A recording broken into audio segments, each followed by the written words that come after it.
Thank you so much for watching Landumc Goes There. Please subscribe and hit the like button and the bell notification button.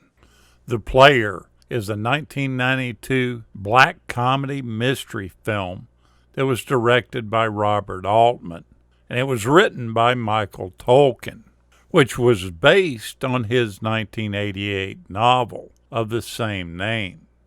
The movie stars Tim Robbins, Greta Scacchi, Fred Ward, Peter Gallagher, Brian James, and Cynthia Stevenson.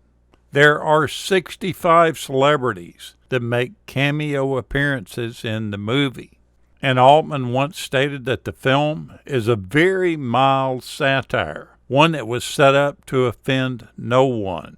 The project received 3 nominations at the Academy Awards, that being Best Director, Best Adapted Screenplay, and Best Editing.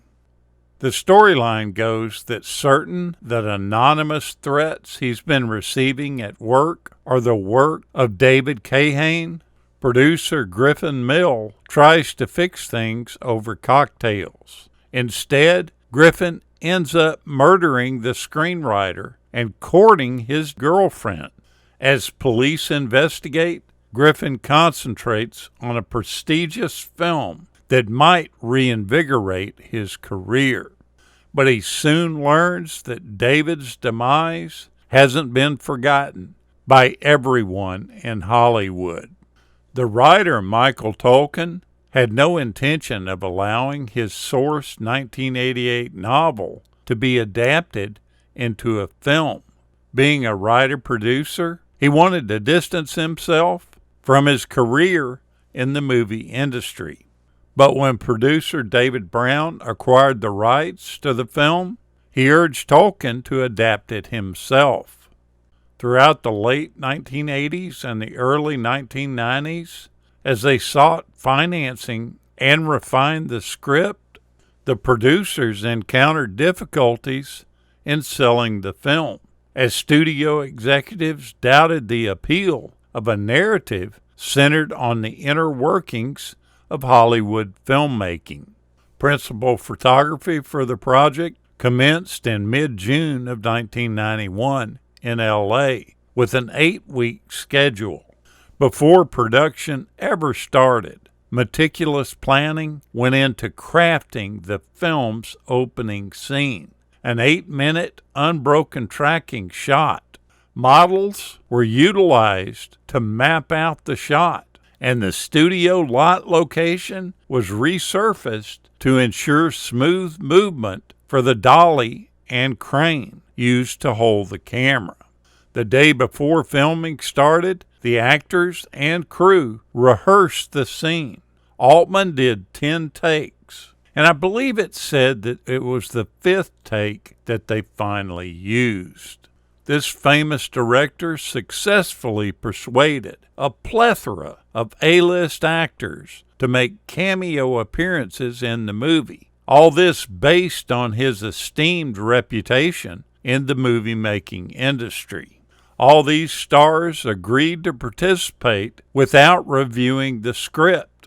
And Altman's even said that he didn't script any of their lines. He told them to make it up on the day of filming.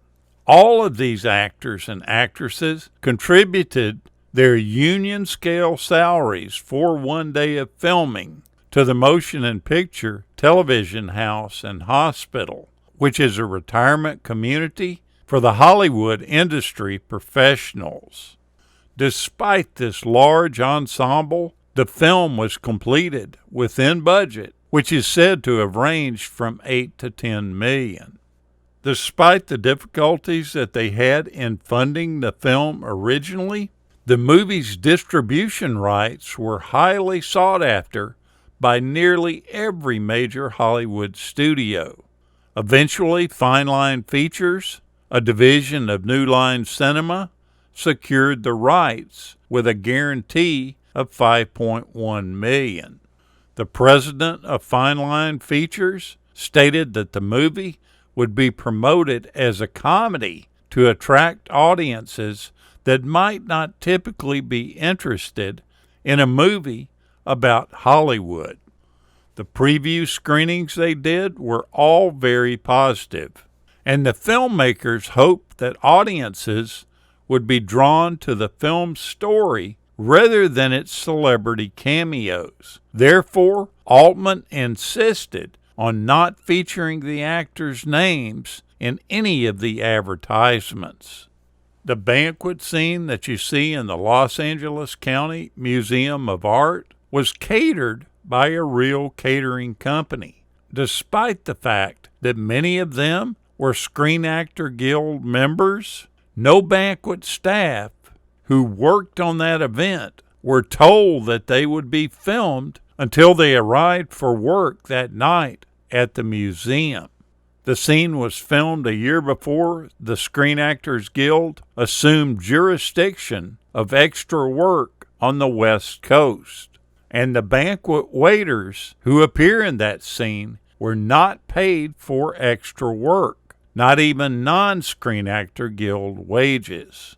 The only compensation they received was their regular money from the real-life catering company and the hours that they worked for that fake banquet.